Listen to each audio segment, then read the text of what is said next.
Okay, good day. This is Tito Mickey. Kung di pa kayo nagsasubscribe sa akin channel, please do subscribe para ma-update kayo sa lahat ng videos na aking ina-upload.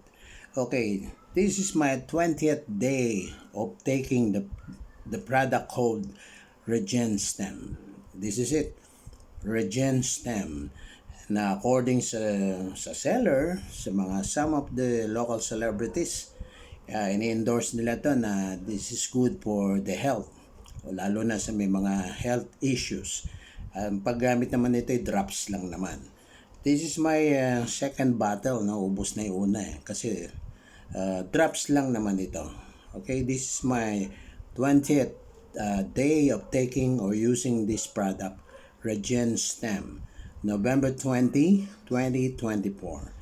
Okay, subscribe lang kayo para masundan nyo rin ako sa aking ina-upload na videos about this product, RegenStem. This is Tito Mickey.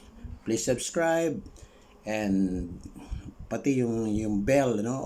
Bell all para ma-update kayo, ma-notify kayo pag ako ay nag-upload ng video. Okay, God bless you and keep you.